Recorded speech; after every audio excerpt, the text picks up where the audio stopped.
Cette semaine, à Église en sortie, on parle de CCO Mission Campus avec la missionnaire laïque Talitha Lemoine. On vous présente un reportage sur la Fondation canadienne de la vidéo religieuse et on parle de l'archidiocèse de Saint-Boniface avec Monseigneur Albert Legatte.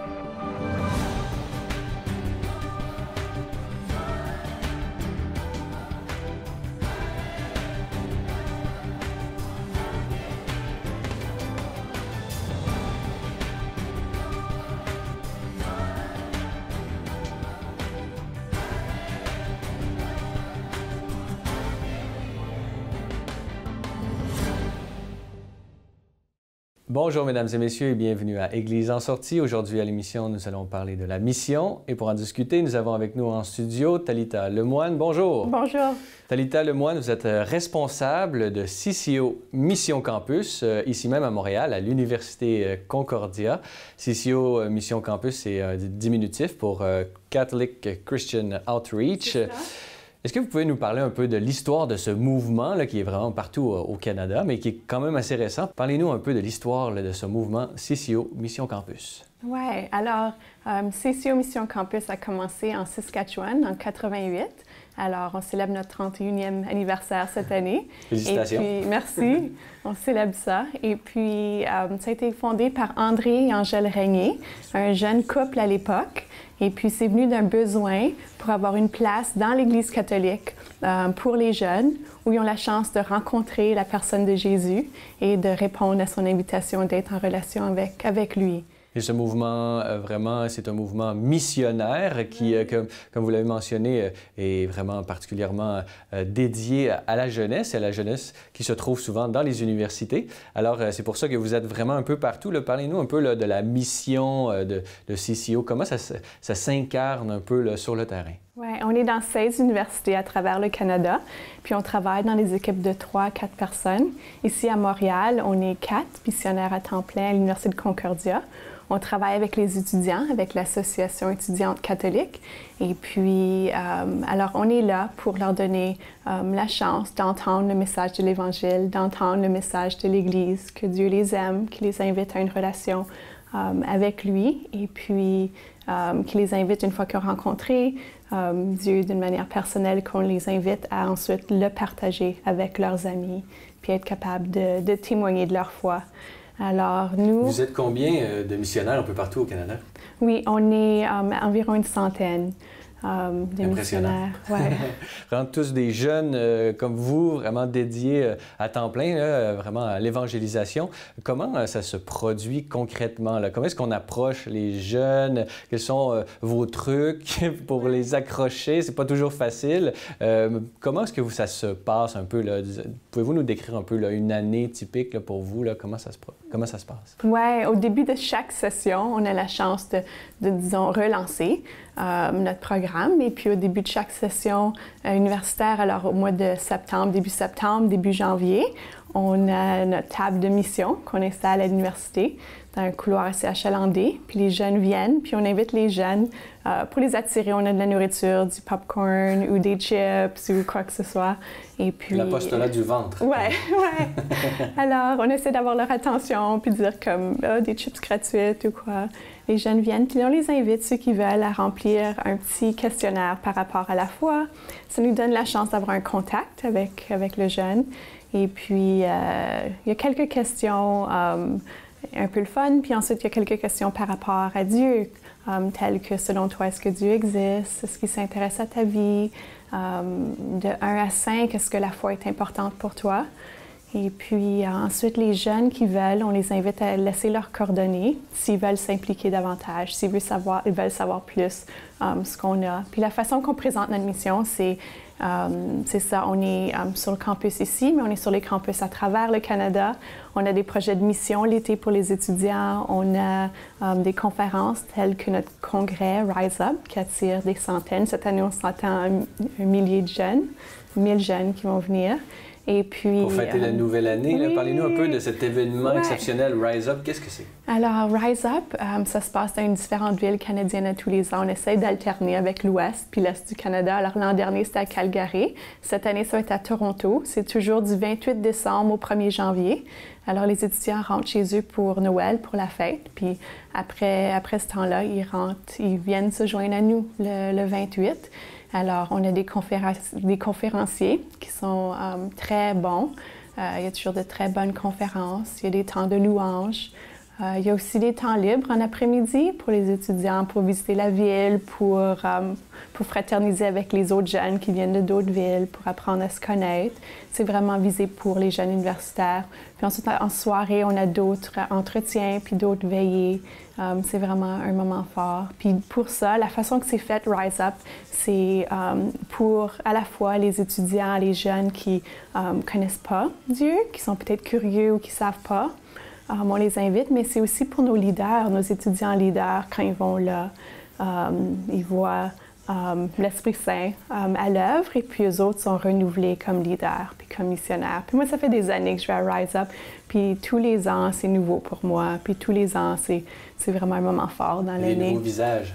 Chaque année. Oui, vraiment. Il y a un beau renouvellement. Parlez-nous un peu, comment est-ce qu'on vous êtes personnellement missionnaire là, à temps plein? Pouvez-vous nous décrire un peu là, votre vocation? Comment est-ce que vous voyez vous-même là, à l'intérieur de l'Église? Qu'est-ce que c'est qu'être un missionnaire laïque aujourd'hui? Oui, alors dans notre mouvement, comme j'ai dit, on est une centaine. Et puis là-dedans, tu as des jeunes, tu as des familles dont le père de la famille fait ça à temps plein. Tu as des jeunes couples, puis tu as des jeunes célibataires aussi. Et puis, alors, moi, pour un appel, j'ai senti un appel fort à l'évangélisation. Et puis, alors, en ce moment, je suis disponible, puis je me donne pour travailler avec les autres jeunes missionnaires à former les étudiants dans la foi et puis à les inviter à le rencontrer. Alors, on est sur le campus, on travaille, je sais pas, 40 à 50 heures par semaine. On arrive sur le campus vers 8h30, 9h moins quart. On prie ensemble, puis on se dit un peu notre horaire de la journée. Puis à partir de 9h, on a soit des rencontres, ou on anime une étude de foi, ou on rencontre un étudiant. Parlez-nous un peu de ces études de foi. Là. Vous approfondissez à vraiment une approche très personnalisée, là, vraiment avec un petit groupe. Là. Comment ça se passe, une étude de foi? Oui, vraiment, c'est le centre de ce qu'on fait comme apostolat. C'est nos groupes d'études bibliques, nos groupes d'études de foi. Et puis, c'est à peu près un petit groupe de 4 à 5 personnes qui se rencontrent 1 heure par semaine. Alors moi, je vais animer quelques groupes, mais je passe beaucoup de temps à former des étudiants afin qu'eux autres puissent animer des groupes avec leurs amis et tout. Et alors, la première étude qu'on fait, on a une série de 5 études de foi. La première étude s'appelle « Découverte », puis c'est tout au sujet de découvrir la personne de Jésus. Alors, pendant 1 heure par semaine, pendant 6 semaines, le groupe se rencontre. Et puis, en ce moment, dans notre session d'automne, on est rendu à ce point-là où on invite les étudiants à mettre Dieu au centre de leur vie. Et puis, d'une manière concrète, ce qu'on fait, c'est on les invite au sacrement de la réconciliation. Puis, pour la plupart, c'est la première fois dans des années. Tantôt, j'ai accompagné une jeune, puis j'ai aidé à préparer une jeune qui est allée au sacrement de la réconciliation pour la première fois depuis 10 ans. Alors c'était vraiment touchant. Puis il y a eu quelques autres rencontres comme ça qui ont été faites cette semaine, juste. Et puis là, tu sais, comme, wow, ouais, ça vaut la peine, c'est beau, puis les cœurs sont transformés. Quels sont vos espoirs personnellement là, pour, disons, le futur de CCO, Mission Campus, ici même à Montréal, au Québec? Oui. Alors, en ce moment, on est en train de former des jeunes Québécois à proclamer l'Évangile puis à former d'autres. Alors, ces jeunes-là, il y en a peut-être quelques-uns qui vont devenir missionnaires avec nous pour la mission, puis ça va se répandre comme ça sur d'autres campus universitaires. Mais pour la plupart de ces jeunes, ils vont aller dans le monde. On est dans les universités parce que c'est là où sont les futurs leaders. Et puis, futurs politiciens, médecins, avocats, mères, pères de famille sont dans les universités. Alors, nous, notre espoir, mon espoir, c'est que ces gens-là vont aller dans le monde du travail, vont aller dans leurs différents domaines, dans le domaine des arts, dans l'enseignement, en politique. Et puis, ça va être des disciples du Christ. Alors, la société va être transformée, va être renouvelée. Oui, notre mission comme telle, c'est pour le renouveau du monde. Et puis, on s'attend à moins que Rien de moins que cela. Rien moins que ça. Très bien. Alors, Talitha Lemoine, je rappelle que vous êtes responsable de CCO Mission Campus, cette organisation qui vise à réévangéliser vraiment le Québec à travers les universités, le Québec et le Canada au complet, à travers les universités. Alors, pour ceux qui veulent en apprendre davantage, peut-être sur le matériel que vous proposez ou qui voudraient peut-être venir à ce grand rassemblement qui est Rise Up, là, comment on s'y prend? Oui, alors pour nos études de foi, sont non seulement utilisées dans les universités, mais de plus en plus dans les 10 dernières années, il y a plusieurs paroisses qui utilisent notre matériel pour former des disciples missionnaires. Alors, j'invite les gens d'aller sur notre site web, cco.ca, et puis de chercher l'appui qu'on donne aux paroisses. Et puis, on envoie nos études bibliques partout dans le monde. Il y a plein de paroisses aux États-Unis, en Amérique latine, en Afrique, en Europe, qui utilisent notre matériel. Puis, en ce moment, CCO Mission Campus est en train d'aider à former des leaders dans des paroisses un peu partout dans le monde, et puis des leaders sur d'autres campus. Alors, on est beaucoup plus que juste au Canada, puis on est beaucoup plus que juste dans les universités. Ça touche à toute l'Église, puis on est là pour appuyer l'Église dans le travail d'évangélisation. Et puis pour Rise Up, si vous voulez vous inscrire, allez sur notre site web cco.ca, regardez pour Rise Up. Et puis aussi, on est sur Facebook, Catholic Christian Outreach. Talitha Lemoine, je rappelle que vous êtes responsable de cette organisation CCO Mission Campus dont on vient de parler. Alors, merci beaucoup d'avoir été avec nous. Merci.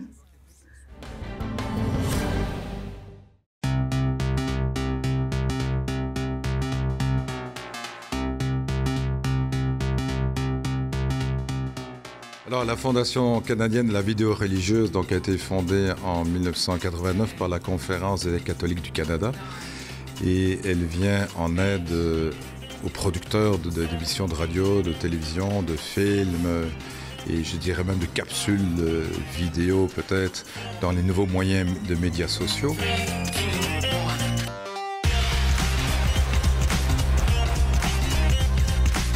Profonde conviction que c'est important d'aider, de soutenir les artistes et tous ces créateurs, je dirais pour venir en aide et en soutien des productions tant radiophoniques que cinématographiques et en lien avec l'annonce de la bonne nouvelle de Jésus, je dirais au départ, mais aussi des valeurs qui nous animent, qui nous tiennent à cœur comme chrétiens dans le monde. Donc je pense que c'est un beau projet dont on fête cette année les 30 ans d'histoire. Ce soir, nous sommes au Jésus pour présenter justement notre 30e anniversaire de la Fondation. Et c'est une occasion autour d'un verre de l'amitié, je dirais, d'avoir des échanges à la fois entre des producteurs, des gens qui reçoivent des subsides, donc, mais aussi les donateurs. Et je trouvais ça très heureux qu'on puisse se retrouver lors d'un 5 à 7 pour justement faire ce lien, ce contact, pas seulement par des dons qu'on reçoit généreusement et puis qu'on redistribue, mais par des visages qui se croisent, des gens qui se parlent. Donc c'est un moment de fraternisation et sûrement pour plusieurs de faire connaissance ensemble les uns les autres et de se dire c'est pas pour rien que j'aide la Fondation et c'est pas pour rien non plus que la Fondation aide tel ou tel artiste ou telle et telle émission.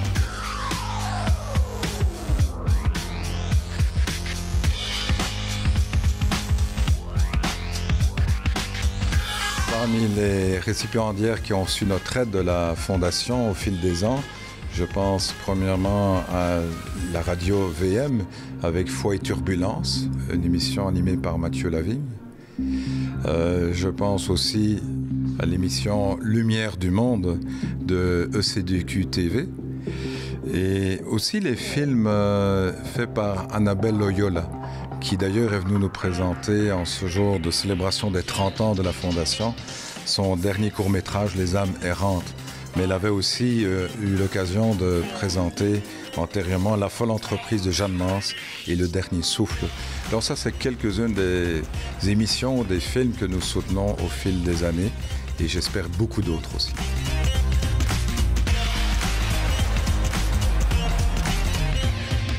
Parmi tous les donateurs, je dirais, c'est sûr qu'il y a beaucoup de congrégations religieuses que je tiens à remercier particulièrement, mais aussi beaucoup de prêtres et de diacres et de chrétiens engagés dans le monde qui sont soucieux de partager nos valeurs chrétiennes et nos valeurs de vie Donc moi j'apprécie beaucoup de remercier ce soir aussi, profiter de cette rencontre pour dire à chacun combien c'est essentiel le don, l'appui qui peut être apporté par les uns et les autres. Mais rien qu'en sortant de la salle tout à l'heure, plusieurs personnes me disaient d'abord la joie d'être ici, mais aussi l'émerveillement de voir la diversité par les 3 témoins qui sont venus dire quelques mots aussi lors de cette soirée. De voir l'enthousiasme des gens. Quelqu'un me disait « Ah, je vois maintenant à qui je donne aussi à travers la Fondation ». Ça m'était textuellement dit tout à l'heure. Alors ça, je trouve ça extraordinaire, effectivement. Et c'est ça la beauté de cette soirée, en fait, tout simplement, qui est très simple, mais qui permet justement de mettre des visages et des noms sur des personnes, sur des œuvres produites, et aussi sur les donateurs et donatrices.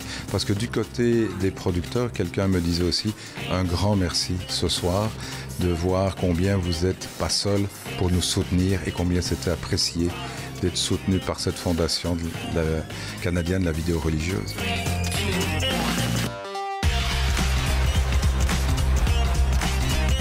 Je pense qu'aujourd'hui, dans notre société au XXIe siècle, alors que les moyens médiatiques et technologiques se déploient à une vitesse très rapide, il me semble important pour l'Église et pour les chrétiens d'être sur le terrain aussi et de prendre toute notre place. Et favoriser la production de films ou d'émissions de radio ou de télévision qui partagent nos valeurs, ça me semble essentiel parce que c'est pas nécessairement sur tous les grands médias nationaux ou internationaux qu'il faut s'appuyer uniquement. Mais il faut collaborer ensemble et aussi avec des émissions plus spécifiques, plus concrètes qui nous rejoignent dans nos valeurs.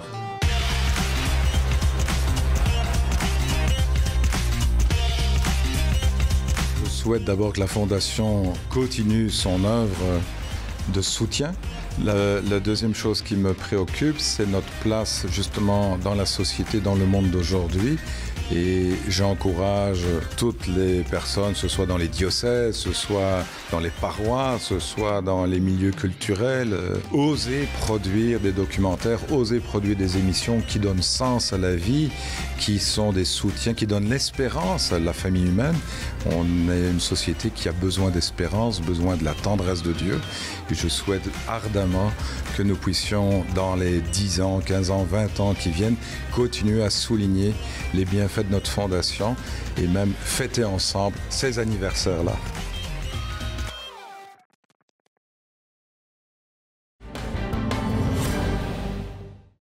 Dans cette troisième partie d'émission, nous allons discuter du diocèse de Saint-Boniface. Et pour nous en parler, nous avons avec nous, ici même à la conférence des évêques catholiques du Canada à Cornwall, Monseigneur Albert Legatte. Bonjour. Bonjour, bonjour. Monseigneur Legatte, vous êtes l'évêque de Saint-Boniface. Alors, pouvez-vous nous parler, j'aimerais ça qu'on discute de ce diocèse-là qui est un peu éloigné du Québec, mais qui a une très grande présence francophone, vraiment, dans votre milieu. On va avoir l'occasion de parler un peu de toutes ces particularités. Mais j'aimerais d'abord que vous nous parliez de l'histoire du diocèse. Vraiment, faites un grand anniversaire là, récemment. Parlez-nous un peu de cette histoire. Okay.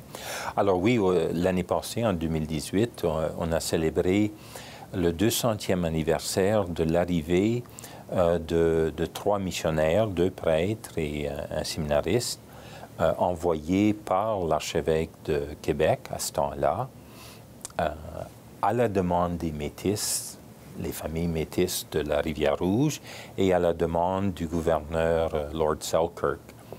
Alors, ils sont venus en 1818, et ça, c'est le début de toute l'Église catholique, en fin de compte, de tout cet effort missionnaire et d'évangélisation de ce temps-là. Pour l'Ouest du Canada. Vous êtes la porte de l'Ouest canadien. On se dit, et je crois que c'est avec fierté, mais c'est avec vérité, que Saint-Boniface est l'Église mère de l'Ouest canadien. C'est vraiment un centre d'évangélisateurs. Oh, les gens absolument. revenaient là pour se ressourcer avant de repartir. Oh, absolument, absolument. Et comme par exemple, en dedans de 6 mois, le séminariste Alexandre Taché a été ordonné comme prêtre pour les Oblates. Donc, le père Taché, et en dedans d'1 an, il est au nord-ouest de la Saskatchewan, établissant la mission à Île-la-Crosse. Et puis, bon, quand il devient évêque à la mort de Monseigneur Provencher, il devient évêque Monseigneur Taché en 1855. Alors là, il est à la fois l'évêque de Saint-Boniface, mais il est aussi le supérieur pour tous les efforts oblats à travers tout l'Ouest. Vous n'avez pas besoin de conversion missionnaire. Vous êtes missionnaire depuis les origines. C'est ça. Et c'est ça ce qu'on a célébré l'année passée. C'est pas seulement, OK, il y a 200 ans est arrivé cela. C'est, il y a 200 ans a commencé un effort d'évangélisation répondant au contexte, aux situations, aux besoins à chaque moment, à chaque étape de l'histoire. Et on continue, et on continue. Vous êtes donc vraiment enclenché un diocèse modèle, on pourrait dire, pour ce qui s'en vient pour la plupart des diocèses qui prennent ce tournant missionnaire. Parlez-nous un peu si vous pouviez nous décrire, dresser un portrait de votre diocèse aujourd'hui. C'est combien de paroisses, d'églises, les communautés, la population? Pouvez-vous nous donner un portrait de votre diocèse? Okay. Alors, c'est un diocèse qui compte 87 paroisses. Mais parmi ces paroisses, il y a des petites missions aussi. Un grand nombre de paroisses sont dans la ville de Winnipeg. Winnipeg a cela d'un peu particulier qu'il y a 2 archevêques de rite latin, catholiques romains, là. Alors, à l'est de la rivière Rouge, qui traverse la ville, c'est Saint-Boniface. Et alors, on a des paroisses, bien sûr, dans la ville. Paroisses unilingues francophones, telle la paroisse de la cathédrale, mais aussi paroisses unilingues anglophones et des paroisses bilingues, même, en ville. Et alors, beaucoup de paroisses aussi dans la campagne, dans la partie rurale, encore unilingue anglophone, unilingue francophone, mais des fois les deux ensemble. 110, 115 000 catholiques. Et une particularité, c'est dans la partie plus au nord, dépasser les terres agricoles, il y a 8 communautés autochtones. Donc, nous avons 8 communautés qui sont avec les Anishinaabe et on a 2 prêtres du Nigeria, 2 prêtres de l'Inde et 2 sœurs du Nigeria qui travaillent avec ces populations-là. Et à chaque année, je vais visiter 2, 3 de ces communautés-là. Alors, 60% anglophones, 40% francophones, une réalité importante autochtone et surtout une réalité multiculturelle. Alors, Winnipeg comme ville a 60 à 70 000 Philippinos. On ne ferme pas d'église, on n'a pas à fermer d'église parce que toutes les vagues d'immigration remplissent ces églises-là. Mais on a aussi une paroisse polonaise de longue date, mais coréenne, vietnamienne, une paroisse hispanique, africaine. Alors, vraiment multiculturelle. Un petit exemple, le 1er juillet, on célèbre la réalité multiculturelle du diocèse, l'universalité de l'Église. Et ce jour-là, les intentions de prière, les prières des fidèles, on a des prières en 23 langues. Alors, bon, pas tous les dimanches, là, non, mais juste pour célébrer. Alors, c'est vraiment un diocèse bilingue, multiculturel et avec une réalité autochtone. Donc, vous représentez bien le Canada. Oh, de fait, oui. De fait, oui. Ah, oui. Pouvez-vous nous dire, en terminant, là, quels sont vos espoirs là, pour l'avenir? Quels sont les grands chantiers là, pour vous? Ben, ça va sans le dire, c'est l'évangélisation. Alors, comment vraiment mettre des os à ça? Stimuler. Stimuler, vraiment être concret. Bon, d'une part, c'est l'éducation de la foi des adultes de manière continue. Alors, que ce soit session d'un soir, que ce soit des retraites, que ce soit des programmes comme Alpha ou l'utilisation des livres de Catholic Christian Outreach. UCAT, toutes sortes de manières de faire l'éducation de la foi des adultes de manière continue. Et utilisons aussi les moments de préparation au sacrement pour les enfants, d'utiliser ça comme moment de discussion et de croissance dans la connaissance de la foi des adultes, donc des parents en ce cas-là. Parce que vraiment, la foi de l'enfant, c'est la foi des parents. Alors, vraiment, en termes de catéchèse, l'axe principal, c'est les adultes. Et ensuite, en termes d'évangélisation, toujours cet effort de comment est-ce qu'on rend nos paroisses accueillantes, vraiment accueillantes, à partir de la première rentrée, traverser le seuil un dimanche, à des conversations, à des activités avec les jeunes, hors de l'Église. Alors vraiment, d'avoir tout ça en tête et de faire des gestes concrets. Mais pour ça, ça prend curé et CPP, Conseil paroissial de pastoral, qui travaille d'équipe et qui se donne à cela comme focus premier. Alors, c'est l'aide à établir, à reviser, à réanimer les CPP. Parce que sans ça, c'est des désirs, des espoirs, mais il n'y a rien qui se passe dans la paroisse. Parce que vraiment, alors, le cœur de l'évangélisation, c'est la paroisse, ce qui se vit en paroisse. Pour ça, il faut des CPP visionnaires, mais structurés, forts. Belle coopération. Et ensuite des services diocésains pour et l'évangélisation, et l'initiation chrétienne, et l'éducation de la foi des adultes. Alors, tout cela dans un ensemble.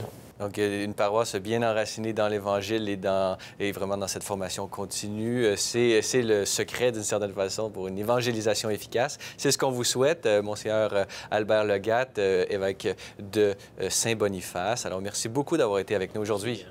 Merci bien. Voilà, c'est tout pour aujourd'hui. N'hésitez pas, si vous avez des questions ou commentaires, vous pouvez m'écrire à l'adresse qui apparaît à l'écran. Notez que vous retrouverez l'ensemble de nos épisodes sur notre site Internet au www.celleslumieres.tv.org. Merci d'avoir été des nôtres. Je vous dis à la semaine prochaine pour un autre épisode d'Église en sortie.